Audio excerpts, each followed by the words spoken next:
全部都没有声音，我就觉得醉了。你不要再碰我的电脑，不要碰我的线，你自己的线收不到我算了，你不要弄到我的线。我在直播开始了，请你不要伤害我，好吗？哎，大家好，大家好，陈老师吼。我们今天发生一件很奇怪的事情。今天老师他今天录影的时候，就发生什么事情呢？所有的声音来源、视频来源，包含连换了2个镜头都会有问题。我怀疑他业障太深，但是他否认，我也不知道怎么样。所以说呢，刚才我准备直播的时候啊，他要碰一下，结果我电脑也不能够找到镜头了，所以我发现的是一个极大的诅咒，所以我决定不要碰我啊，你就在那边不要碰我，我觉得非常危险，好吗？好，那首先来开始跟各位说一下哈，那个很多朋友在问啊，我们因为现在已经快10月了，9月中了，所以说很多人在问，第一件是 AI 的课程，季老师还没做好，那我就要快一点，好不好？这个他讲不听我也没办法，全天下是他专门克我的，你知道吗？第二件事就是说我们的一个秋季的补运法会哈，那在下次直播，下个礼拜直播的时候，我们就会公布啊，因为这个时间大概在10月中吧，所以说也好像有点晚哈，我看看了，好不好？我问一下神明的意见。啊，看说提早公布，因为在10月中，现在已经9月中了，不到1个月啊，就有点紧张啊，这样大家可能会做事情不方便啊，我就问一下啊，我请示一下神明。那其他的课程呢，我们今天更新了哈，那预计我们10月中在4周啊，我们就所有风水课程都更新完了哦。那这个该去上的去上一上，还没交作业的交一交啊。上个礼拜我发现一件事，就是说很多同学啊交作业的时候啊，老师没有回你，那你可以发微信或者是发赖给老师啊，因为那个我的信件啊，不知道把各位的作业变成垃圾邮件，那这个部分我就想办法去克服，或是我写一个程式就专门交作业的，这样避免各位交作业的时候啊就被我忽略了啊，这也不大好，好吧？好，那今天呢，大家一定是要专心想去理解一件事，就是说呢，我们的柯文哲主席啊，他在上周放出来了，那他又被抗告，很多人说啊，北姐你为什么要抗告？哎，你这个是没什么事情嘛，为什么你要抗告呢？那很多人对这个有点义愤填膺啊。但是呢，我觉得一件事情是什么呢？这个针对北检的角色来看呢，他必须在时间以内抗告，大概5到7天以内的时间，他必须要抗告。也就是说呢，他上个礼拜4放出来的吧，好像是吧？礼拜4还是礼拜3？那时候放出来的，所以说他必须要在时间以内，他必须进行抗告，不然他就丧失了抗告的这个请求权。所以说呢，那个基本上他做这件事情啊，没有什么太超过的地方。你也不要说什么政治追杀了哦，这个其实，每一个地方啊，我们都要公正去看哦。他如果觉得不公平，那上诉那是检察官的一个权责范围，那他也是必须要依循法律，在时间以内那来进行抗告，那这是他的该做的事情。那至于法院那要裁定来去更审的话，那个基本上那是法院的权责。也就是说呢，法院他看到的这些书状里面，他认为北检你抗告是有道理的有道理的，所以是说他就发回更审。那这个部分来看呢，其实争议比较大，其实不是北检其实我觉得争议比较大的就应该是法院。那法院他为什么发回更审呢？那就是说，你之前的所有的客观条件你都审完了，也包含了是说你所有证人都结问完了。那么现在他最大的争议是什么呢？其实我不晓得我的粉丝各位粉丝朋友，你们是不是柯文哲主席的粉丝其实我已经讲了但是我不能直接去跟谁讲，但是我已经暗示你们了，就是你不要公开讲话，你知道吗？我已经跟你们讲了，不要让他公开讲话你公开讲话，你就会出事，你知道吗？所以说呢，这次原因就是他公开讲话，然后里面涉及了一些很多的争议，所以说你会让一些利害关系的人，他会觉得是说，你有这些争议或者这些问题。所以说你一旦公开讲话，那你后面要去整理的东西就很不容易你要去把它说你没有事，然后让北检不抗告，这个东西是有困难的，真的是有困难的。我说实在的，因为这个是一个政治事件了。你说单纯的是一个贪污案本身也是政治事件了。你既然是政治事件，那么你就应该是说你要避免任何一切你会被操作的空间，至少你要当缩头乌龟，当个5到8天你过了抗告期。那么你这个事情就还好说，那你才刚放出来，你就开始做公开讲话，我觉得啦无论是黄国昌或是其他的，或者国民党其他人，你是不是没有给柯文哲前主席一个很好的建议？你应该就让他赶快一出来，你就把头歪着，你就直接回家了，对，回家抱老婆打孩子可以。那你在那边公开讲话，然后来造成一阵的这个柯文哲旋风，然后来让大家就是说一吐为快然后整个气势起来，那你何苦来哉呢？是真的是这样，所以说我觉得民众党的问题就是在于是说他们的幕僚是不是没有什么脑子对不对？这个我个人的看法，是这样。是没什么脑子啊。是黄国昌他还算什么嘞？他还是那个什么法学博士硕士呢，对不对？这么优秀的人，你怎么会让柯文哲出来讲话呢？他不讲话没事，你讲话容易出事啊。所以说我就觉得，你们做事情哦，是不是有点操之过急了？这没有大将之风，你一出来就应该要把所有的东西哦，你一定要去压着，然后呢，让别人找不出破绽。你过了抗告期，那么很多事情有讲。那如果你今天闭嘴了，那别人还是抗告，那么他要找出来的证据就是更加的困难。跟打仗一样嘛，对不对？你必须要风林火山，有些时候你就必须低调，低调再低调，过了那个时间啊，隐而不发，待其时也。所以说，如果你忍不住，那你就出来就想大放厥词，我觉得这叫做自掘坟墓。我说白了吧，这叫自掘坟墓。所以说，很多同学朋友讲说，他不讲有一样吗？啊，不讲，其实事情真的北检来讲很难办，因为你很难去举证，是说他到底有没有去转证，这个没办法的事情。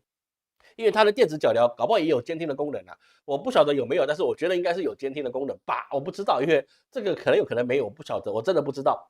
但是任何的状况都应该在这个时间里面韬光养晦，过了之后你怎么讲那是你家的事情，但是你没过你就讲，你就出事了，好吗？这个其实我们可以看到。那么我们回到一个重点了，大家不是来是说我来批判他的，我最主要是各位要来看老师说他到底会不会再被还押回去哈。那这个是我们上个礼拜所看到的啊，我们柯文哲前主席的一个命盘。那么呢，他在周一的时候啊，周一的时候啊，他就是明天呢，他必须要开这个羁押庭。那羁押庭啊，明天的日课是乙巳年的乙酉月的丁亥日。他几点开？我有点忘记了，他几点开啊？有人知道几点开吗？9点开，什么时候开吗？我看一下，9点开吗？9点到11点开吗？又是40，那这个明天就有点硬了哈。我不知道几点开哈，这个各位有知道跟老师讲一下，好像几点开？那基本上明天这个日局来看呢，其实是对柯文哲主席是有利的。为什么？因为丁亥日啊，丁亥日它会强化它本身日主更生的力量，所以是说它有一个元气可以让它去抵御什么？抵御今年的一个这个七杀，它今年的七杀运。所以说在这个状况之下，那柯文哲主席啊，他能够继续的交保的概率是比较高的那目前为止我看到是这样，所以我直接跟你讲结论吧我们不用去弄一些官子，就是说明天柯文哲主席啊他要去做这个羁押庭的时候啊，那柯文哲主席维持交保的概率是比较高的这个概率是比较高的。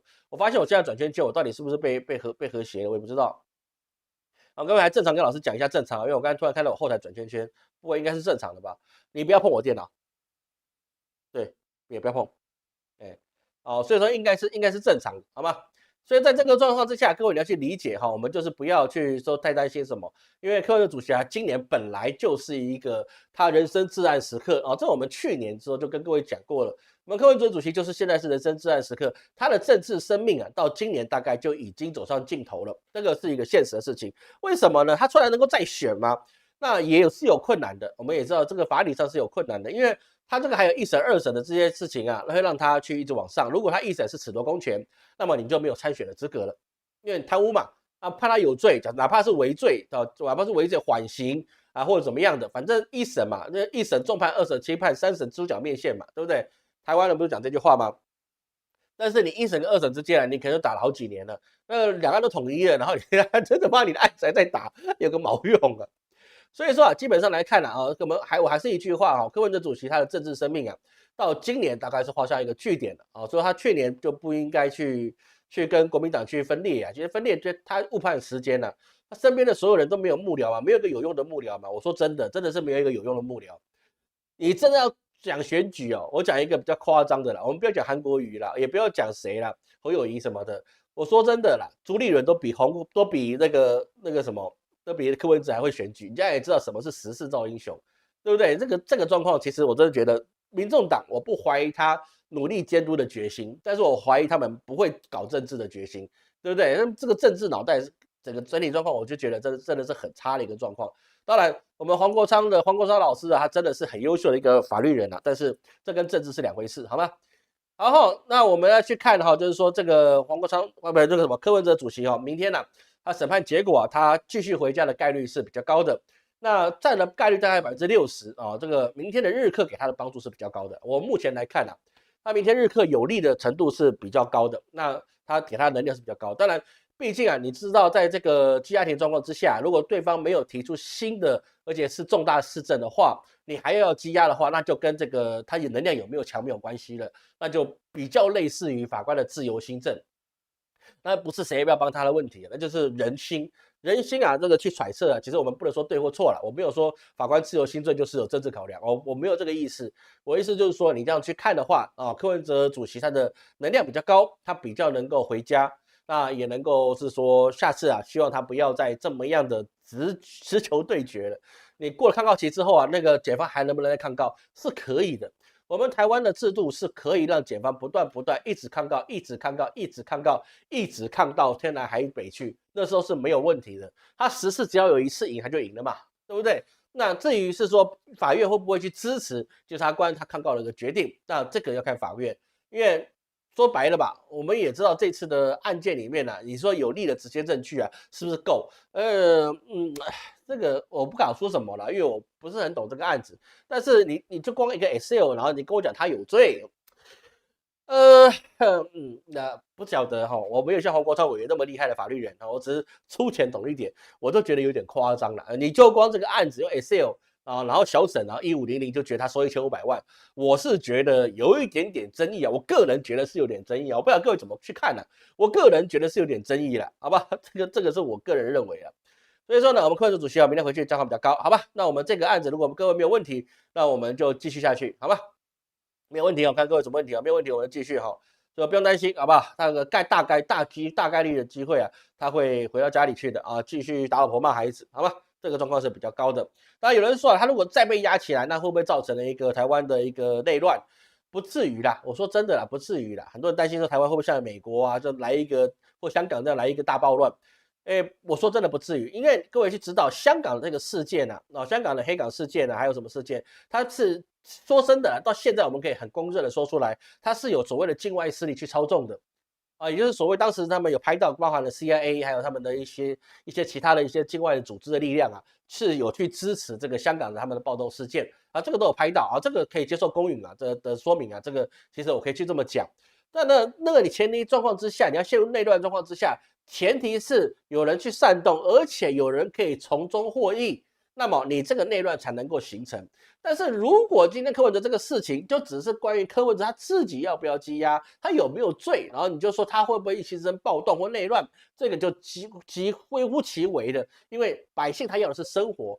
那我可以支持你，我可以去站在你的立场讲事情，我可以有这个名气让你所用，但是不会让你是说让国家混乱，然后让我们的都市混乱，是经济混乱，没有意义。我们就拿倒扁那件事情来讲好了，倒扁之后我们到后面就是都是无疾而终，就是很简单，它的利益点达到之后，它没有办法进一步的去消化，是说它的一些政治的势力，所以是说呢，它到后面哦，就变成游民啊那些老阿伯他们去那领便当用的，那后面你真的说这个名气能用到多少吗？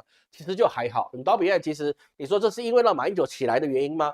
其实这是缺乏公允的。你说前1周是可能的，但是呢，你到后面拖了半年、1年的时间还在倒扁，他们政治能量都已经没有了，那就变成是说那一群人哦，我以他已经往生了，说我们不讲，那一群人他可以从里面得到一些赞助啊，比如说呢，当时老师在上班。然后就有跟老师去劝募什么呢？倒扁承诺金，对不对？这些钱去哪里了呢？我不知道，我不知道。我说真的，我不知道。各位知道吗？我不知道。所以说，他要有一个利益点，那么他才能够进行去做这么去做。但是你让黄国昌去拿钱，然后去维持这个政治活动，他办不到，因为他这个人办不到。他说真的，他这个人就是办不到。为什么呢？因为他已经足够有钱了。他已经足够有钱了，他的名声、地位、金钱他都有了。他根本就不需要是说拿这个钱去干什么事情，他不需要我不认为他是一个很好的领导者。我觉得黄国昌从以前到现在我是不怎么支持他的，因为他不是一个很好的领导者。但是他问政很厉害，他的立法委员很厉害，对不对？如果哪一天的柯文哲正当总统的话，那真的要把黄国昌当什么呢？当监察院长或是法务部长。我告诉你，那这个就有新气象。但这可能吗？不可能。说白了吧，不可能的事情不用去想，就是说他是有没有办法，柯文哲哪一天做总统，这辈子都不可能，好吧？这个不用跟老师赌啊，赌了也没什么好处。上次我就赢了，对不对？我没有跟大家作对的意思哦，就按照事实说话。柯文哲他这辈子的政治舞台大概就这样了。你说他现在小小的气势什么东西，那是有人在帮他。光靠他自己是不行的。各位去理解一件事情，柯文哲只做了2届台北市市长，他凭什么掀起柯文哲旋风，然后影响到很多地方？没有的，那是要有国民党跟民众党这些人在后面去轰他才有办法。光靠民众党，你到新竹以南你就没力量了。你没有靠国民党，你起得来吗？不行的。那是因为有国民党帮忙，那么民众党才有办法在这个地方变成是敌人的敌人，是我们的朋友，那这个地方才能够合作起来。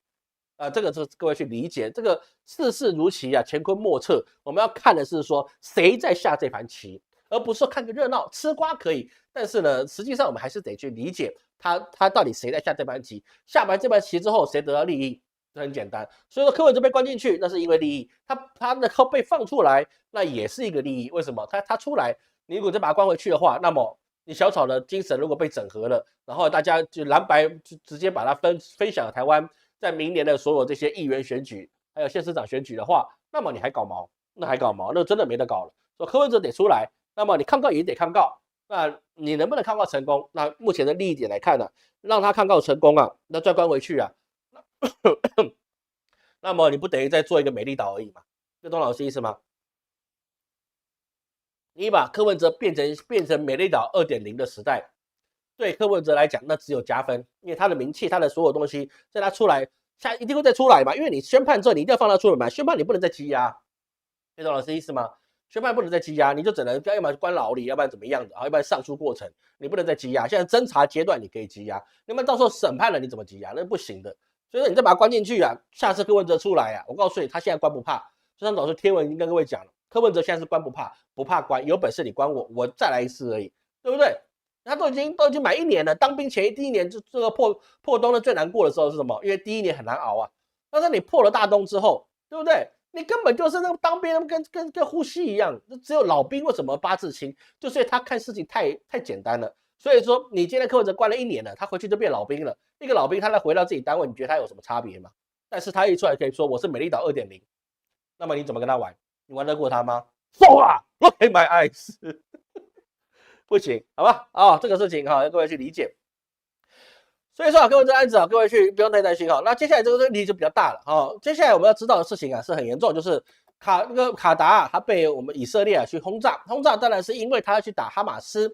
但是问题是在哪里呢？各位，这个问题是一个很严重的事情各位可能在那个新闻上面看到是一个提过的状态，但是各位要去理解，这个事情会影响到我们这个未来好几年的时间你整个全世界的棋局都会被改写它的一个势力范围。为什么？因为卡达他买的武器都是欧洲跟美国的，他还有爱国者防空飞弹，还有他的雷达系统。飓风、台风什么都有，他是一个那什么军人只有26000人的一个小单位的地方，但是他花了有钱，他用钱堆出来的是一个可以算是在中东地区它是一个非常高科技，用最好的设备所建立而成的军队。然后你就让以色列飞进来炸了你，然后再没事的飞走，那怎么会这样子呢？因为雷达没有作用。就是完全扫来扫去，就是没有以色列的那个飞机过来的时候，他完全没看到。那美国就说那不干我的事情那个我已经告诉你，虽然炸完10分钟再告诉你，但是这个事情就可以验证到一件事是什么呢？代表是说你今天买美国的军火，你是不可靠的。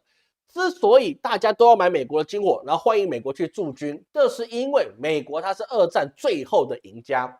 各位要记住老师讲这句话美国是最后的赢家，它不是造成2战结束的最大的推手，它是最后的赢家我们是以成败论英雄所以美国是英雄，这个我们可以确定的一件事情。为什么这么说呢？各位，我老师在这边问各位一件事情，好不好？老师也问过自己的小孩，还问很多人，你觉得是谁结束第2次世界大战？来，各位刷一排汉堡，不是来告诉我，你认为是谁？哪一个国家结束了第2次世界大战？第1次是欧战嘛，第2次就造成我们在8国联军省很多的那个日军侵华等等事情。我们只要看一件事情，各位想清楚，来这边告诉老师不要刷汉堡，你就告诉老师谁结束第2次世界大战很多人都有很多的不同的想法。我告诉你，10之8九，有些人会跟你讲是说。结束第2次世界大战，那是 America， 美国结束了2战。那因为他在日本丢了2颗原子弹，对不对？所以他结束了第2次世界大战。这个方法，各位，这是值得存疑的。我不能说它不对，因为它补了尾刀，尾刀的力量是很强的，对不对？宝喷出来是谁捡走？补尾刀的那个人拿走嘛，对不对？这个是很合理，这是很合理的事情，好不好？鹬蚌相争，渔翁得利。我没有说剪尾刀不行啊，这个我们看的是结果，结果谁赢了就是谁赢了，对不对？像战国七雄打来打去，又有什么吴王夫差卧薪，然后呢那个勾践长胆。是不是打来打得去？还有魏军的那个铁浮屠，是不是这么的激烈的一个状态？孔子周游列国，最后赢的人是秦始皇，那么他就是始祖龙，对，他是祖龙皇帝，是不是？他是赢家，剪尾刀剪赢的啊，这个是很正常的一个事情。不然你战国七雄如果都是在吃饱喝足的状况之下，秦国有办法一统世界吗？一统中国吗？不可能嘛。所以说秦朝他也是剪尾刀，谁弱我打谁。对不对？不然怎么会有唇亡齿寒呢？就是谁弱我打谁，所以说我远交近攻，让你防不胜防。很多事情就是这个样子的，对不对？所以说我们就知道一件事情是：第一个，第二次世界大战有德国、日本、意大利，那意大利就不用讲了，他出来准备投降的，他是出兵准备投降的，这个我没有污蔑他哈。可能有人住在意大利啊，我就讲一个很现实的。意大利参加这个协和轴心，他的出兵是为了找投降的对象，他直接投降，他不用打，对不对？你给他什么东西，他都准备投降，说没有什么好说的，意大利就是准备投降的。那么我们发现一件事情，德国它有高工业的一个科技技术，所以它横扫欧洲，这个也没问题。日本兵精粮足，所以说呢，他从这日本出发，然后往东南亚、往亚洲，这横扫了整个半个天下，这个也没有问题。但是各位你要去想到一件事情是，德国它有这么大的土地，它有这么大的资源，所以它有这么大的军队，合理，也都是内陆国。那么请问一下，日本一个不怎么大的岛国有一半的地方你是不能够耕作的。请问他也没有矿场的状况之下，也没有足够科技状况之下，他只有很努力的百姓的状况之下，他是怎么样可以打赢中国，而且不断的往前面去扩军？各位，你有没有想过这件事情？日本的土地就这么小，它就是这么多的资源，对不对？连百姓打到最后都只能吃太阳饭，一碗白便当上面白饭里面放一个梅子，那就是饭了。那么请问他的弹药哪里来的？它的资源哪里来的？它的石油哪里来的？没有这些东西，你出得了海吗？出不了的，出不了的。你就算是他自己全部自产自销，你没有能源你怎么干？你没有这些资源你怎么干？日本挖出这么多的铁矿吗？镰仓那边好像可以挖到，但是你挖不了这么多，你要盖一艘大和号出来，还有这么多的356等等之类的，你是怎么做出来的？而且你还有这么多弹药不断的往前线送，请问那些都怎么来的？对不对？所以说我们的朋友就讲得很清楚，是谁？美国人跟犹太人提供了他们的工厂，还有石油，还有钢铁、火药技术。所以是说，日本在还没有自掘坟墓去打珍珠港之前，日本是美国的一个很大的客户。那么你告诉我，这个第2次世界大战到底是谁当推手，谁才是结束的人？而德国是被美国打败的吗？我们也知道，德国不是美国打败的，是不是英国打败的？也不是英国打败的。很简单，就是现在大家的共同敌人苏联，苏联的力量才能够把德国占领的地方再打回去，然后就变成他的了，对不对？所以说我们要知道这个世界上我们所认知到的一个事情，我们会觉得是说这个事情是理所当然的，并不是这么理所当然的。很多事情我们在看棋局的时候，包含到我们现在所能够在 AI 上搜寻的，你出来的答案都是别人有可能要让你知道的答案，它并不是一定真正的答案，除非你再去挖掘，然后再反问，然后再验证，那么它才会给你一个你觉得这比较公正的答案。所以各位就知道，第2次世界大战，美国补了尾刀，说他胜利，他成为世界最强，那是应该的，因为他赚了日本那么多钱，然后呢，他国内的工业也开始不断的透过战争不断的发达。然后大家打了没人了，然后他再去把它补尾刀，所以这个战略强不强？强，一级棒。所以说，当德国投降之后，他立刻打电话给他们的德国的所有的一些科学家来美国工作，对不对？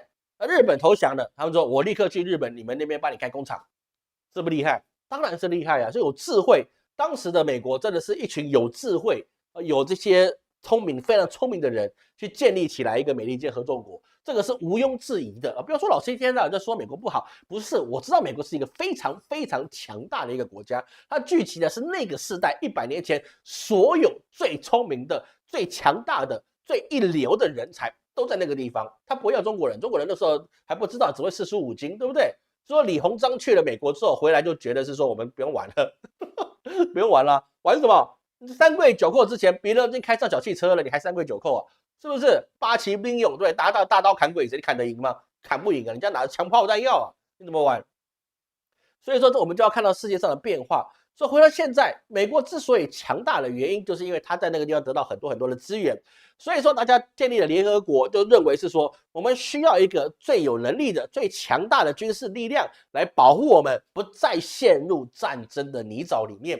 因为二战打起来啊，真的是你有了今天没有明天，没有任何一个国家觉得是说我们接下来都可以平平安安的。这世界上除了非洲部落之外，其他国家基本上你是非洲小部落了，大国家还是陷入战争，对不对？那基本上你只要有念书的，你知道世界局势的，你都没有办法去保证你自己是不是能够活到明年啊？说到隔天就有点矫情了，说不定活到明年，对不对？所以说你就会发现，那个时候我们就希望美国来主持世界正义。所以老师小时候就知道，美国是什么？是世界警察，只要有美军在，有美国在，世界必然是安然无恙。这个是我们所知道的。所以说，这个所有的欧洲国家都欢迎美国你来驻军，因为你这么强大，谁欺负我就等于欺负你，对不对？大哥就是说的就是对的，所以那就安全，那是不是很棒？但是苏联不会给美国进军啊，所以说苏联你必须邪恶。你必须邪恶，跟董老师意思，他必须邪恶。他如果不邪恶，那么请问一下，资源怎么在我身边，对不对？所以说他们必须要塑造一个敌人。德国亡了，日本亡了，那么下一个敌人就是苏联，现在就是中国。为什么？因为他们很理解中国有一个哲学，无外患敌国者，国恒亡。对不对？你必须一定要有敌人啊！你为百姓树立一个敌人啊！中国现在有没有敌人？有啊，日本鬼子，还有美帝，对不对？要打倒他们，是不是？他们来欺负我们中国，泱泱大国，是不是？那台湾有没有敌人？台湾有敌人就是中华人民共和国，对不对？你每个都需要一个敌人啊，是不是？日本的敌人是谁？日本敌人当然就是中国嘛。那韩国的敌人就是北韩跟中国嘛。你必须找到一个最大公因数，我们一起仇恨他，那么我们就可以凝聚我们的力量。这个是操作政治的一个方法，这是政治学。那各位去理解，这是政治学里面从来没有所谓的是非正义，还有所谓的邪恶或是什么样的一个神圣，不存在的。我常常跟老师有时候跟我们的贵客会讲一件事情，因为每一个人遇到的事情啊，都会怎么样，都会觉得说啊，我现在遇到的事情啊，是人生真的是很痛苦的事情，为什么这么不好的事情都在我身上？我不跟你讲是说谁比你更惨，我也不要跟你讲谁克服了这个障碍之后他变得很强，这些屁话我很少讲，有讲的，这不多。但是我常常跟我的贵客讲一句话，就是说你现在这个事情我们先压一下啊，我跟你讲一件很重要的一个事情我家巷口昨天发生一个重大的案件，狸花猫跟三花猫进行了生死之战。他们为了抢那一碗猫粮，他们已经动用了他们所能够动用的事情，打的那个是昏天暗地啊，那个毛掉了一地啊，那个哀嚎声啊，响彻那个街头巷尾。你觉得这个事情是不是很伟大？大部分人都抱了一个问号，那关我什么事情？我来找你问事，你跟我讲你家的猫，对，就是这样子。为什么？因为他们来讲它是生死之战的，但对整个世界没有影响。代表是我们抽离了眼睛去身上这些意识形态之后，我们看事情就会越来越精准。所以说，赌博的人他为什么容易上瘾？那是因为他想把输的赢回来，他不是为了赢。赌博的真理最重要的一个事情就是，他就是铁了心了要把我失去都夺回来，这是他的敌人。因为我从你身上失去了，你就是我敌人，所以说我必须战胜我心中这个心魔，所以说我必须赢回来全部。最好有多一点，那这样子的话我就赢了，对不对？我才能算胜利。说烂赌鬼的原因是他要把他输的拿回来，而不是他贪心要更多。一开始给他贪心要更多，后面基本上就为了我把我失去的都拿回来。那你一开始不要失去，不就没事了吗？对不对？你开始不要失去，不就没事了吗？那你为什么要失去呢？因为你选择失去啊，你选择了会失去的事情，不是吗？所以现在全世界状况跟这个是有关系的。因为我们看到就是说，全世界很多地方都美国去驻军了，那么他要负责一些美国的一些军费啊，分担军费了。那美国也乐得如此，为什么？因为当全世界大部分的重要地方都有美军驻扎之后，那么你们的国家就在我的监管范围之内了，对不对？你们的国土在我监管范围之内，所以我们上周说过，为什么日本必须屈服，韩国必须屈服？因为人家的军队就在你家里，你请一个保镖去帮你家看大门，然后这保镖随时都叫你们去你们家里面烧杀掳掠一趟，你拿他没办法。有没有想过这件事情？像老师以前来当兵的时候啊，就看到一件事情蛮有趣的。我觉得这个是很特殊吧，但是我也不晓得为什么我们的国军安排是这样，就是很多基地啊，它的门口守门的是海军陆战队，就是是在特殊某几个单位啊，我不能讲哪个单位，不然都违反国安法。那门口守门的是海军陆战队，我就问班长，为什么这些单位守门是海军陆战队？海军陆战队不应该守他们自己大门吗？是不是回我一句重要的话？干你屁事！他就说干你屁事，去干你的活。对，有些时候安排就是这样子。那么现在美国在世界各地，他到处地方去驻扎他的军队，他不但可以帮你保卫你的一个国家安全，另外一个方面，他也可以监视你的一举一动。你有没有乖乖使用美元？你有没有乖乖的去对美国友好？你有没有乖乖的站在美国这边去对付美国的共同敌人？如果有，你就是条好狗。请人家看大门，结果我是他的狗。对，没有错，没有错。现在事实就是这样。所以说，为什么马克龙他一直说他要让欧洲成为有自主的军队，但是反对者一定是美国。按道理来讲，美国应该觉得很好啊，你能够自我保护，我是不是可以撤回我的军队？然后呢，我可以节省我的军费，这是不是就结了？对不对？特朗普一直说你要分担军费啊，那很简单一件事就是说，那你撤回去，你就不用花军费了吗？你也不需要这么多的军人，你也不需要这么多开支啊，是不是？那都是钱啊。对不对？美国在外面的军队上百万的，应该有吧？几十万、上百万的，这么多，那为什么你不把撤军呢？你一撤军不就没事吗？这军费不就省下来了吗？对不对？把万军之力收回在一点上面，那你是不是可以是说打谁都赢了？也不行，为什么？因为他把军队撤回去的话，那么这些人就不听他的话了。今天军队在每个国家最重要的原因是我盯着你，你必须听我话，你不听我话，我发生什么事情我不知道。所以就维持一个恐怖平衡，请一个保镖来看着自己，这是一个现在的状况。所以说啊，当现在卡达这件事情就变得很重要了。它跟之前南斯拉夫是不一样的，为什么？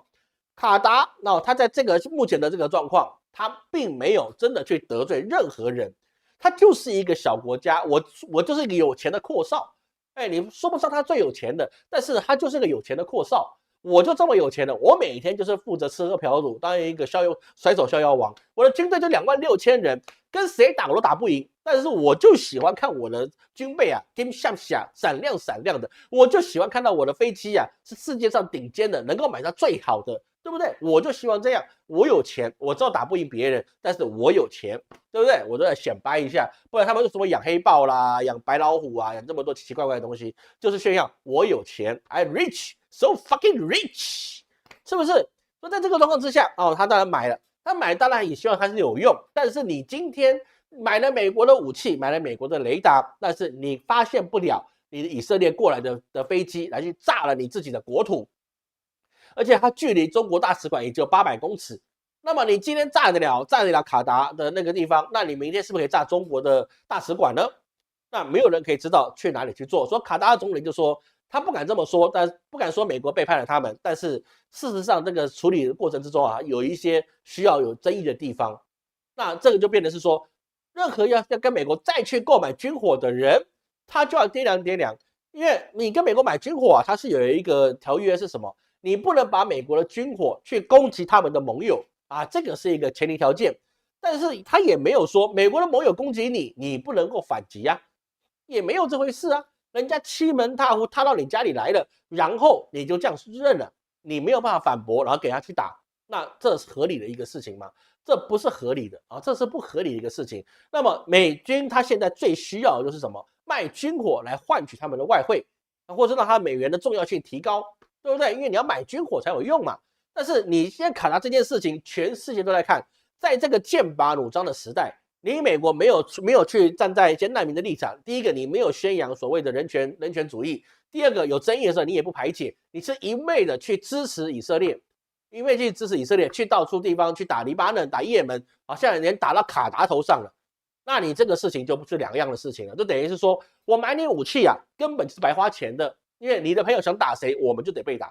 那我要国防军力干什么？没有用，就没有用了，你知道吗？所以现在伊朗还有和其他国家就准备跟中国买军火，为什么？因为跟中国买军火，中国不会看美国的脸色，就是谁来就打。那中国有没有在世界各地驻军？有，但是很少。在其他国家驻军，那真的是很少。中国要维持的，就还是在这亚洲这一片的势力。我跑去那些西班牙那个地方去演训啊，只是一个警告哦。所以中国的国力啊，不足以投射到世界各地。这个我们要讲到这件事情，只是我们要现在去理解啊，中国的真的它的国力啊，看起来真的是很强啊，实际上也不弱。但是你让它投射到半个地球之后，可以打一场胜战啊，我觉得它是一个非常难达到的事情，因为打仗啊，打的不是兵马，打的是粮草。中国的粮草没有这么厚。自己是可以啦，你要花打仗都办不到的一个事情。所以说卡达这件事情啊，其实就是断了美国未来你军火销路的一个很重要的依据。其他国家还会这么愿意的去买你美国的武器吗？不会哦。会不会去买欧洲的武器？也不会哦。会买是降低很多的比例。为什么？因为欧洲的武器它也没有去跟你示警啊，也没有示警的。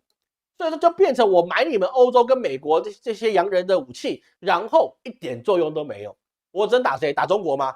开什么玩笑？他不打我不错了，我要打他，他是我大客户对不对？我不搞我客户干什么？吃饱撑着，这基本上是不可能的一个事情。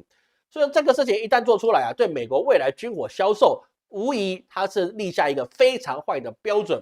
这个以色列是当美国的老子啊，当然你真的是没有节制，你真的动这一手之后啊，你会让美国遭受到后面很强大的后坐力。大家只会记得美国的武器没办法防御。不会有人说以色列啊，你打我之后，我要跟你鱼死网破，因为这个东西打起来的事情那是另外一回事情。但是最重要的是美国的武器，如果你有反应，然后呢我挡不住它，那是我的事情。但是你给我的武器没有反应，我被打了，那重要事情是在我这个地方，就不能说关说以色列的，就是那就变成是我没这个能力去打这件事情。那为什么他跟南斯拉夫那一次事情是不一样呢？因为那个时候美国独强，就这么简单。当他独强的时候，真理就在他手中，懂老师意思吗？真理就在他手中了，谁手中有真理，谁就负责讲道理，对不对？你讲不到道理，讲不清楚，那么我就跟你讲物理。这事情上是不是答案就出来了？所以我们在看这件事情的时候啊，我们要看美国会把自己陷入了一个你难以去跳脱的泥沼。世界各国大部分的国家，他在处理国防、外交各个事情的时候，他们不是只考虑到这个1-2年的一个短时间。要考虑到的都是5年、10年甚至20年的长远规划。你的国家的底蕴越重，然后你知识水准越高的官员，他考量的通常不会是那3年5年的时间。再加上中东地区，它是属于算是一个帝制哦，算是帝制了。这个你说它民主是不可能的，它是属于帝制。它既然是封建王朝的一个区域，那么他要做的事情就是未来20年的时间，他都会逐年去可能都在降低对美国的采购。为什么？因为买来也没用，漂亮归漂亮，但是没有用啊，没有用怎么办呢？那就是大事了。所以未来如果让中国的武器开始在市场上流通，那么以色列它是有居功至伟的地步，因为没有它去刺激世界各国，别人不知道，其实买中国的武器是可以考虑的。至少中国本身没有意愿向外扩张领土。有说啊，那个说台湾不是向外吗？这个有另外话说，在国际上，台海两侧那叫做内战，我们是属于内战状态，这个是国际公定的，我们是内战状态。世界上只有一个中国，哪一天搞不好中华民国统一了中华人民共和国，那也是一个中国，懂我意思吗？很多事情啊，不是你认为就是什么是什么，而是这个世界上需要它是什么的时候，它就是什么。而真理现在如果不是美国自己独拿的，而是在这个中国它也有一部分的真理的时候，那这个真理我们就好好来去瞧一瞧，到底谁的真理是正确的。这个各位去理解。所以现在整个世界环境啊，会在今年的开始下半年呢，会越来越恶劣啊，也包含了什么呢？包含在9月12号前2天嘛。美国海军啊，他就是去在委内瑞拉专属海域啊，去扣押他们的渔船啊，那叫什么罗莎号。那这个状况就是你超出你的范围之间，你去扣押别人的渔船，那么这个东西就变成是说，总统马杜罗啊就觉得现在那个美委关系啊就变得非常紧张，这是有问题的。而在另外一个方面啊，就是联合国大会以124票赞成10票反对通过决议，支持两国方案的纽约宣言。那意思是什么呢？意思就是说，巴勒斯坦它是一个算是一个承认它是一个国家啊，跟以色列是分开来治的。那这个东西啊，美国跟以色列投下反对票。那当然，这个后续怎么发展是一回事，因为联合国现在的权威啊，已经跟周天子差不多了。好，你可以这么讲，但是有没有人要听？听你的是给你尊重，不听你的，你拿他也没办法。世界上最听联合国的话的人啊，那就是中国，因为他有一个尊王攘夷的一个心态啊。各位你要去理解，中国为什么都要去尽量去符合联合国的条约跟联合国的一些决议呢？那是因为中国几千年前就已经搞过这种共和制了，知道吗？就搞过了，对不对？那你现在既然联合国代表是说呢，大家都是有春秋时代去的方式啊，来更加互相的决议，只是不是只有那个这几个国家，是100-200个国家来去组成的联合国。所以说啊，你要在这个世界上你要有话语权，那么你首先要把这个周天子啊尊王，然后攘夷。那么我遵守联合国的决议，我所有东西都是联合国授权的，我按照联合国的条约来办这些事情。所以说我走出去，我有理。我不但左手有真理，右手还有道理，那么这个事情我们就可以瞧一瞧。所以说，为什么联合国会尊联合国的原因是在这个地方啊？各位去理解整个世界上的变化，不是只有是说短期所看到的一个东西。而现在我们看到的事情啊，也包含了像法国啊，它自己的整个内乱是很多的。有人说啊，法国啊，那就是会有几个东西不能碰啊。第一个就是包含了起司啊，起司不能碰。红酒也不能乱碰。第三个就是他们福利待遇不能乱碰。这3不碰的东西啊，就决定了法国你下一个上断头台的是谁。在这个状况之下，法国的经济啊，当然就没有办法发展，因为它的原因是很多的。法国人每一个人都想加薪，加薪是正常的，因为你打了乌俄之战，你的通膨一定高，通膨只要一高，你的百姓一定是入不敷出，入不敷出，我当然是要增加我的福利待遇。那么马克龙你要去增加福利待遇，那你的国债就有问题。这法国现在的整个它的一个性价比啊，都已经跟西班牙相差不远了，甚至是西班牙还比它更强一点。所以一个法国啊，落在这个地方啊，是真的是因为被他们的福利制度拖倒吗？不是啊，很多人就是说这是因为他们福利制度太好的原因，所以导致他们的财政拖垮，这只是一部分的原因。最大的重要的原因是因为他已经没有人可以去分担他自己的亏损跟他的福利。过去法国跟欧洲啊被人称羡的权利啊，包含现在还有很多的营销号，就说啊德国多好多好啊，你要加班是不行的，法国多好多好啊，瑞典多好多好啊，对，都讲起来都是人间仙境。这人间仙境的后面是谁支撑你这个人间仙境的呢？那是你自己原来的母国呀！你真的是以为在中国、在马来西亚，然后呢，你觉得这是人间仙境，去就可以享福？没有，享福的原因是因为它剥削你其他国家的一些利润，它才有办法享福。那么第二个问题是哪里呢？这个它必须要很便宜的能源，对不对？你有便宜的能源，你才能够维持你自己的通货膨胀不要太高。能源是一切，所以说我们之前有讲过，中国人出门7件事：柴米油盐酱醋茶。为什么柴摆第一个？因为你没有燃料，你搞毛啊！你饭都煮不熟，你想干嘛？对不对？说柴后面才是米嘛，你不能吃生米嘛，你得吃熟米，熟米哪来的柴？对不对？说你没有柴，你有米也没有用。说柴米油盐酱醋茶，你吃完了米，你再想油，对不对？有油了啊，你可以炒一些菜了，再想酱，然后再想醋，再想茶。茶是什么呢？闲暇的时候来喝的，不然你喝水就好了，你喝茶干嘛？对不对？说这些出门7件事，出门6件事，7件事，柴米油盐酱醋茶7件事，对不对？出门7件事它是有个排序道理，它不是所谓是猜出来或是一个顺口溜，不是，它本来重要性就是排第一名。但是乌俄之战打下去之后，那么你的欧洲神话就得破灭，因为柴不够了，能源不够了，那么你所有东西都不够了。所以他们要求高福利待遇那是正常的，因为为什么活不下去嘛？第二个就是说，我这个福利待遇，那我不能像这样之外，我还要增加哦。这个东西都是他们持之以恒的这样子的一个习惯，他们应该这么做，也会这么做，未来也会继续这么做啊，这个是跑不掉的。所以说，为什么西方你整个经济势力会一直往下调？那不是我一个算命的乱讲。我们从推背图，我们从这个世界你整体的一个运算星宿来看，西方世界的确是黯淡无光，但是黯淡无光不是只能靠玄学去证明它，我们可以用科学的眼光去证明它，它必然是黯淡无光，因为你建立了这个制度就是不行，建立这个就是不行，不行你就会完蛋，被时代所淘汰。就像中国为什么不行，那是因为它的明清两朝，它的制度不行。明朝为什么制度不行？你他妈的王爷每个都世袭罔替的，30几个王爷，30几万个皇家，30几万个皇家，明朝皇家贵胄，那你全中国的百姓去养这30几万个皇家贵胄，然后都要给他一下封什么大官、大王爷啊，对不对？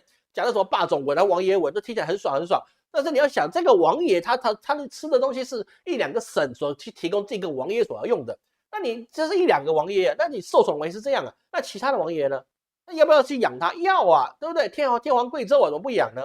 说他制度不行，说他就亡于清朝，对不对？清朝之后他明朝制度不行，所以是说清朝他就改善明朝的这个缺点，就把你改成除了铁帽子王之外，其他的王爷每轮一次降一阶，就变成亲王，然后接下来是郡王，然后贝齿，然后贝勒贝齿，然后呢就是这个辅国公、郑国公不入8分。它是有跟变成你要变地将，说到后面，哪怕你是公爷，对不对？你有一个公爷府，是不是？你祖上可能是哪一个王爷没有用，对不对？到后面你都是变成不入8分辅国公，你就只能拿一点粮米，你没办法去让你自己不断的成为一个王爷，享受这个天下富贵啊，那没办法。那整个中国接下来好像也只有9个铁帽子王，对不对？9个铁帽子王后面有没有？没了。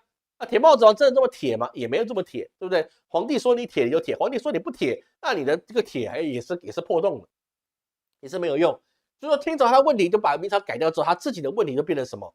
变成满汉之分，变成是说你康熙想要去垄断他所有知识的来源，让他自己变成是说满族人是第一。你其实康熙本身的想法是没错的，知识开化是需要时间的，但是你也不能只有自己变得聪明啊，对不对？康熙皇帝居然可以在紫禁城里面去量到他所在地方的经纬度，他还会算三角函数，是不是？还会讲的好几国的语言，包括英语、法语、西班牙语，他都会。我操，这个太厉害了。那如果是这样，那你可以让你的所有宗亲满人都要去学这些科技啊，那满人不就强了吗？也没有，光去搞你九子夺嫡，你就没力了。到后面所有一切都变成是说你变成闭关自守，因为康熙开始闭关自守，所以后面人都闭关自守，那是不是制度有问题？对，制度有问题啊，很简单，在乾隆朝的时候，是大清朝乾隆的皇帝的时候，那整个这个平均国力啊，这个是科学计算的，它是全世界最强的国家，对不对？那你还是完蛋了，是不是？唐朝也会完蛋，汉朝也会完蛋，都是制度不行，制度不行就必定会造成了你这个时代，你必然会走向谢幕的状况。所以美国行的是因为他在那个时候他的制度是最好的，但是那个时候制度最好，而不是现在这个制度最好。说每一个朝代最容易亡的就是粮食、民心跟什么制度，这3个地方很重要。而制度就建立政府的一个很重要的关键。会懂老师的意思吗？说很多事情我们要宏观去看的时候啊，你看整个世界的发展，你会变得很有远见。你看这些事情就知道你未来该往哪里发展。如果你发现你自己的生活挚爱难行的时候，那最大的问题就是你现在你自己的问题里面，你没有看到世界的变化。当你看到世界变化、环境变化的时候，其实你会有点如履薄冰，有点心中害怕。其实我们好像困在一个虚拟的环境里面，我们应该做另外一件事情，会对我现在比较好。你一直就变得害怕，我自己想的对不对？恭喜你，你窥见真理，但是你不敢拥抱真理。很多人都是很聪明的，我给举个例子跟各位去讲。好，这一点讲了一个离题，我们还是讲一个最主要的事情是什么呢？很简单一件事情，汉高祖刘邦他凭什么带了一个乡里乡亲的，他可以打下一个汉朝？樊哙是什么玩意儿？樊哙就是个土狗辈，他他妈就是个杀狗的东西，对不对？整个这个什么西汉集团里面，汉高祖集团里面最聪明的叫萧何，因为他什么？他念过书，当过官，对，他官还比刘邦高，是不是？说他可以去整理这个世界，变成一个汉朝吗？不行，他不懂用人，他不懂用制度，但是刘邦懂，他用了很多制度，让他自己的整个集团里面开始井井有条，每一个人都为他去付出。这个各位懂老师意思吗？很多事情啊，就是在于是说你怎么去看事情，怎么用事情，他去用了，别人没用，那他就不赢，他就没有胜利。懂老师的意思吗？所以说很多事情就关乎在你有些人发现了是真理，但他拥抱真理，他就是落实真理，哪怕输了，他也知道他输在哪里。但是大部分的人呢，就变成是说我突然知道原因在哪里，但是我觉得我还是待在这里好了。人很公平，没有说你一定要拥抱真理才是对的，只是相对来说，这是另外一条路。你有没有发现它？你有没有了解它？你有没有去实践它？这个时候是可以去理解的，好吗？哦，那我们接下来讲另外一个事情哦。2025年全国制造大国，这个国家中国是，联合国142国承认巴勒斯坦国啊，承认那个你要在美国有没有承认啊？那个140多国这个纽约宣言啊，前提是他们愿意去跟巴勒斯坦建交，那这个事情就过了。哦。其实5场里面啦，有3个国家去跟巴勒斯坦建交我觉得这事情就过了这个是很重要的欢迎感谢曲老师感谢曲老师感谢大家的参与好，那我们要先继续讲下去所以我们在这个世界上，我们看到很多事情的时候你看到卡达这个事情好像只是一个战争，小战争而已，不是不是这样子去看的这个很多事情影响就是后面很远的事情。而第二个部分，我们要看到乌俄之战。那乌俄之战现在打了一个状态其实比较大的一个危机是在于，就是说我们我还没更新我忘了，我以为我更新了，你知道吗？我以为我更新的时候，我今天可以接这一块，我忘了。我那个什么，我们10月份的流月总论，我以为我更新了。好了，好，这2天更新为什么呢？因为现在最危险的事情是什么呢？最危险的事情就是在于是说，你现在让这个俄乌之战一旦外溢那么你就有可能变成新的大型的副本的展开。现在我们看到的就是说，波兰他去击下了这个俄罗斯的无人机我不是说你不能够防御你自己的国土，我也不是说赞成俄罗斯就往外扩不是你就这样想，老是有人跟我抬杠，我不是这个意思。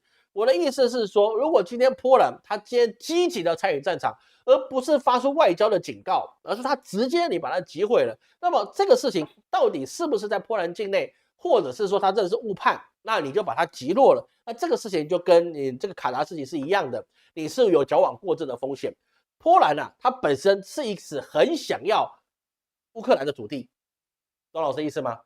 它跟乌克兰之间是有很大的争议的所以说当那个苏联解体之后这个东西是波兰的一块心病他认为乌克兰一半的国土都应该是他的，但是呢，那个苏联给的方案不是这样子，所以他们就心怀不满。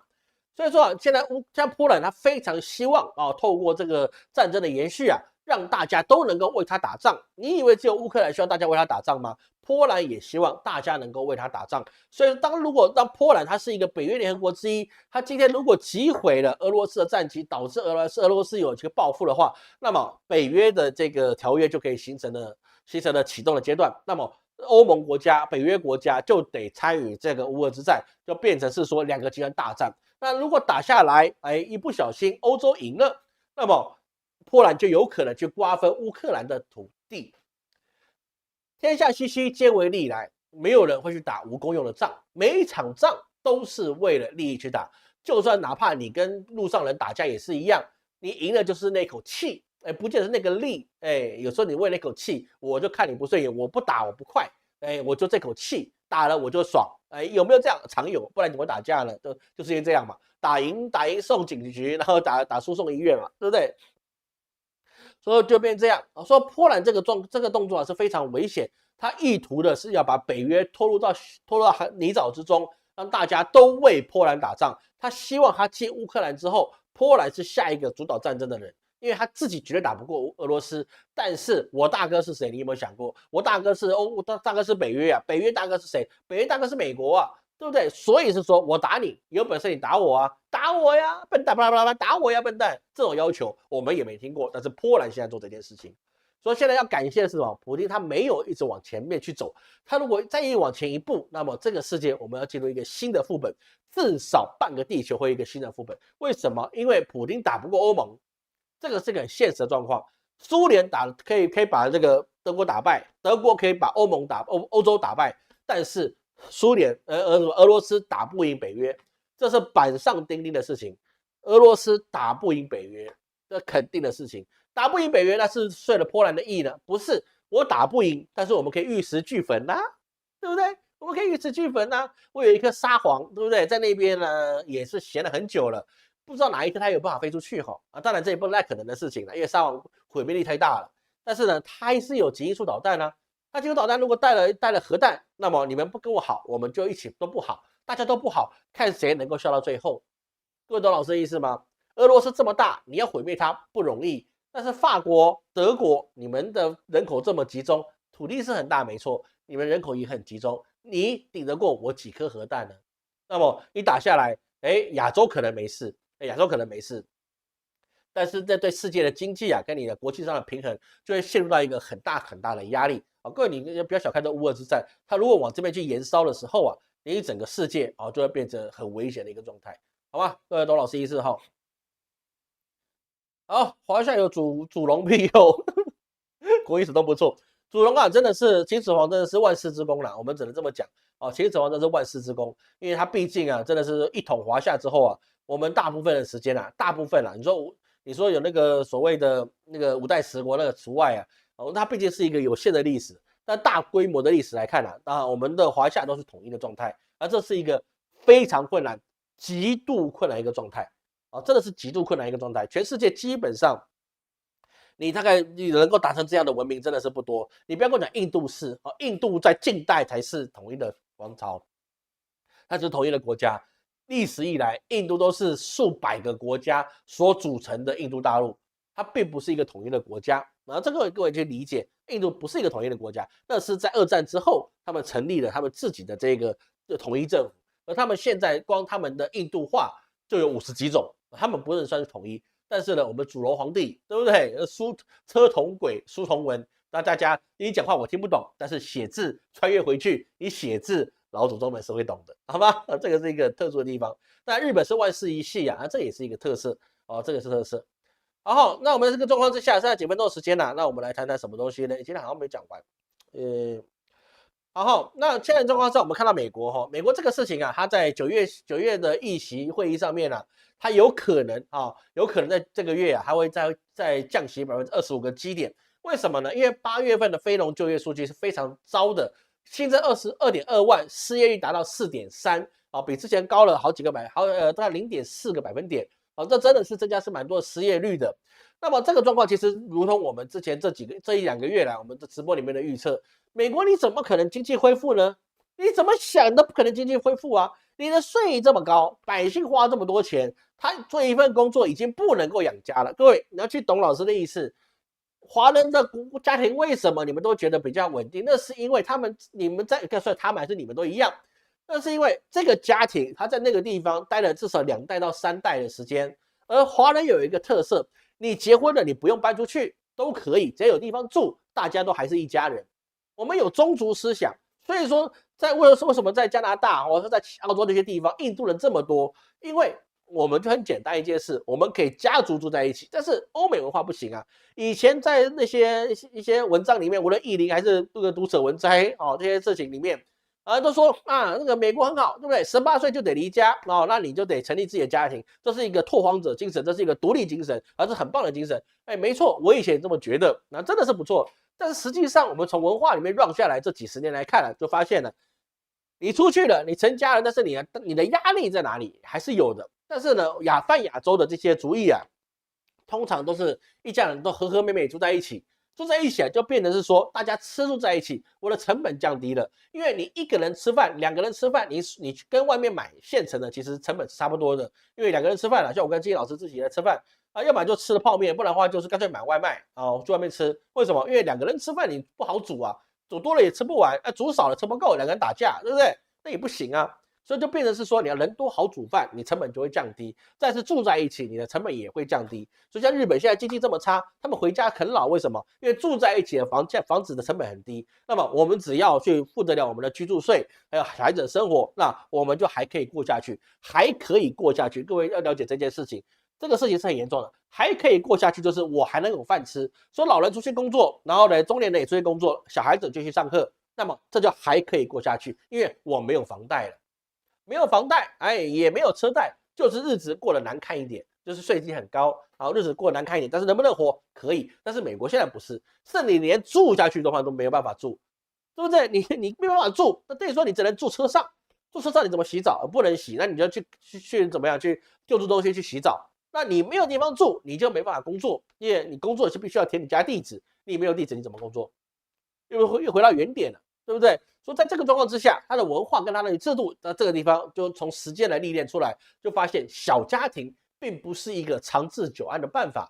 泛亚洲的宗族式家庭，目前来看，那才是一个比较能够面对灾年的时候可以活下来的一个态度。当然饥荒说不行了，饥荒说只能一子而食了，对不对？那现在这个饥荒状况其实除了战争之外那其实这个我们感谢上天让我们活在一个比较好的一个年代饥荒这个事情对，其实现在不容易发生。尤其是没战争的地方是比较难的，所以说他就变成是说我做一份工作不够，那我要找第2份工作，那也得找得到。所以做2、3份工作，我才能够维持我的生活。那这个问题就很大了。说华人家庭、印度人家庭或是越南人家庭，通常感觉不到这些压力，或是知道有这个压力，但是他们挺得过，甚至还可以有余粮。原因就是生活方式的不一样，生活态度的不一样，生活模式的不一样。所以说华人会被催婚，但是呢，美国人他们比较不容易被催婚。但是你成年得离家，离家你就才要买房子嘛，对不对？买房子你才会消费，有消费那经济才会动。说这又是他们的一个大型的制度下面所运转出来的一个社会模式，而这个模式经由时间验证，它是不行的，它是不行的。我们已经可以确定这件事情。所以说，在这个状况之下，美国它的劳工署普遍在看2024年的4月到2025年3月的状况就业率数据变大幅的下修，就变成你过去的事情到现在你已经没办法挡住了，因为数据出来会说话，你不能去改数据，你改了数据，那没有一些可以依得准的时候，自己还会深受其害。这个是一个很大的问题。所以在这个状况之下，美国政府他也是说，你最高法院他在明年会宣告，那川普现在所做的这一次的关税是不是合法？那如果不合法，那如果法院判它不合法，那是不是现在征的税你都得还给那些被征税的人？还给谁呢？各位，你觉得这个税还给谁呢？有没有想过，如果最高法院判定川普的税是不合法的，你这么高关税是必须经过国会授权的，其实国会授权那基本上它还是会过了。那么你这个税就得退还给别人，因为不是你可以所得的。假设川普也愿意那我就错了，我就认错，但是这也是不可能的事情。那我就把税退回去。那么税退给谁？很简单一件事情，税是退给这一些资本家。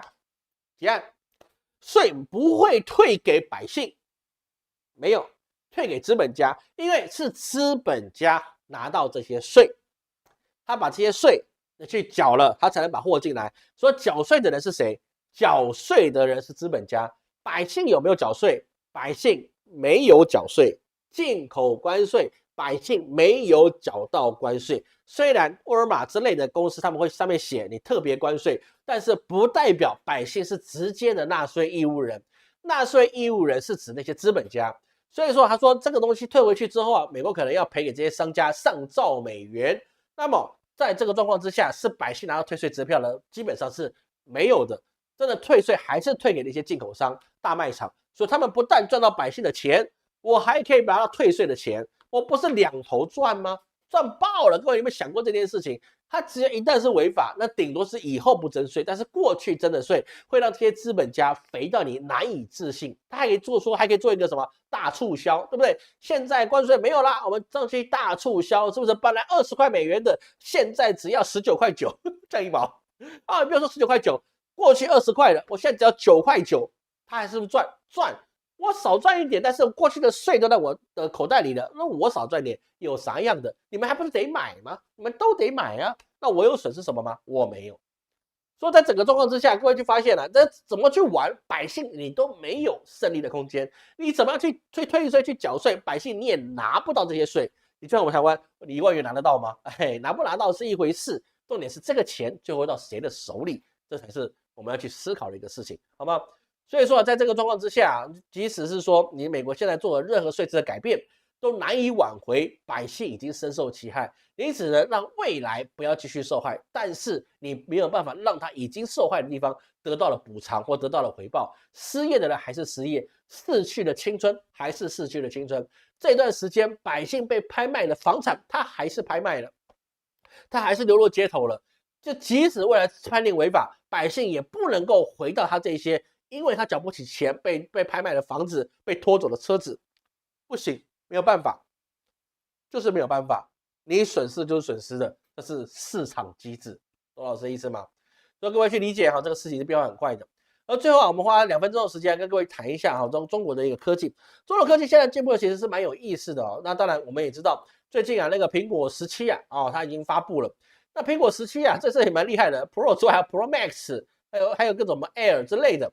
这个东西其实我觉得，说真的啦，我真的我对科技应该不能算是盲目了，但是我怎么看这一次的苹果它只是换了一个背板的镜头，我觉得这次苹果的改版它有没有是好到美国我不知道，但它一定好到深圳。为什么？因为你的后面的这个相机壳改了，你后面手机壳的开孔就改了，手机壳的开孔改了，那么你就要换手机壳啦。就是我觉得它好到了什么？好到了深圳，对不对？好到了深圳，他们可以出一大堆手机壳，就卖去美国，是不是？你就得买了，因为开口不一样嘛，对不对？那就会变这个状况。所以说现在发现一件事，就是说美国现在的科技啊，它创新的能力其实是不够的，它已经没有办法继续创新了。那如果它创新能力是有的，像乔布斯这样的创新的人啊，那他就必须一定可以做成他自己的苹果汽车。但是可惜苹果汽车已经胎死腹中，流产了，没了啊，够送了，没有了，都没有了。而在中国来讲的话呢，中国现在最近也是在欧洲跌了一跤。比如说什么呢？中国一些汽车啊，在欧洲啊，他们被指示说，如果你不把技术手册跟维修，让司机路边的修车厂可以维修，那么你就在欧洲禁售。我觉得这是件好事。这有时候我真的觉得奇怪，因为买你的车，然后你还可以远程锁车，这怎么样？不是你使用者远程锁车哦，是车商可以远程锁车，而且你修只能回到他们原来的原厂去修。我也觉得这很夸张。你说啊，为了电池包的安全，那你电池在那边换可以啊，那其他地方可以维修吧？也不让人家维修，就变成你要吃定老百姓。我觉得这个车厂真的给欧洲去教育教育，真的是很好。那这个会远程锁车的车厂，包含了 B 开头的跟2个 B 开头的啊，都在里面，不是只有中国的汽车。但是中国人能不能因为这个状况啊，他把他们的所有的技术文件啊，或者是维修，或者是这个一些复备品之类的，让街边的 4S 店啊，这些维修厂、维修车厂可以雨露均沾。那我相信这对中国的车业啊，会有很好的进步空间，对百姓的就业率也会有很好的空间，这个是一个事实。而在其他部分啊，包含的是说，你这个克劳德的一些，或是 OpenAI 啊，他们现在在努力的想要是说摆脱所谓的台湾这些晶片业者的制裁啊，不是说制裁，这叫什么配合，不是说制裁配合。因为 Cloud 好，或者是 OpenAI 啊，这两个东西算是在欧美算顶尖的一个 AI 的系统。那么，当然我们上礼拜讲过，OpenAI 它要做它自己的晶片，但是克劳德它现在能够做的又比较少啊，比较少，它就只能去限制中国人去使用。那在这个状况之下，就变成是说，你所能够得到的数据，你就会变得下降，你所得到的成长空间也会下降。各位要去知道一件事情啊，美国的 AI 公司收的费用是很高的呀，这是非常高的啊，你是中国大概7到10倍的价格啊，一样的东西去计算了，他们精度高10%，但是它收费也是10倍啊，是成倍的去收啊。所以这个状况之下，你失去了中国的一些市场，甚至是你收去了泛亚洲的一些市场，其实对他们的研发其实没有什么太好的一个状态。所以我们看整个世界的发展呢，就变得是说，中国它因为有自己强大的内销市场，你外面人不用，但是我自己人已经很多状况之下，那么中国现在自己的晶片也包含它的光刻机，可能会在2026年进入到商转。那个时候，当中国它的光刻机可以商转，甚至它可以做出5奈米到7奈米的光刻机，那我告诉你，整个世界就会进入到另外一个不同的维度。这老师没有跟各位瞎掰。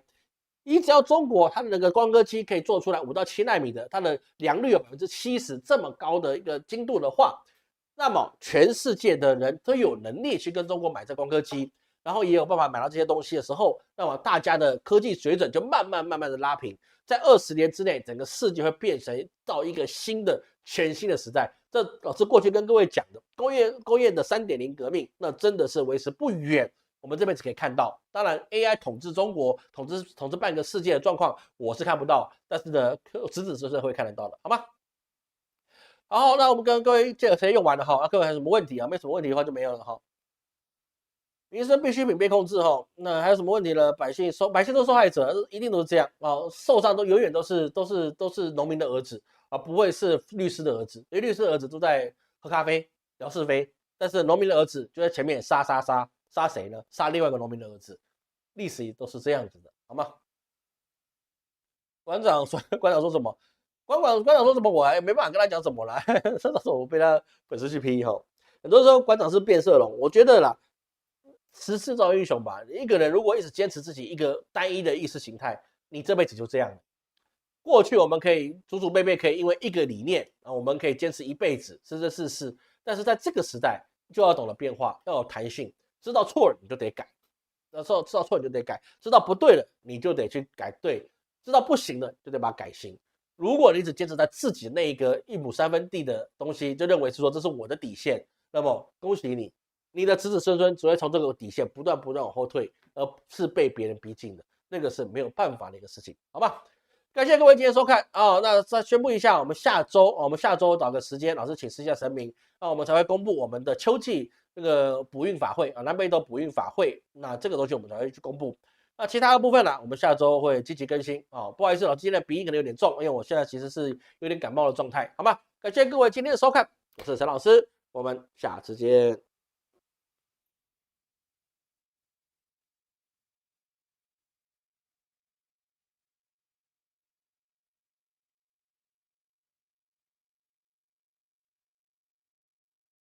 没有什么，先我不知道过了没，结束了吗？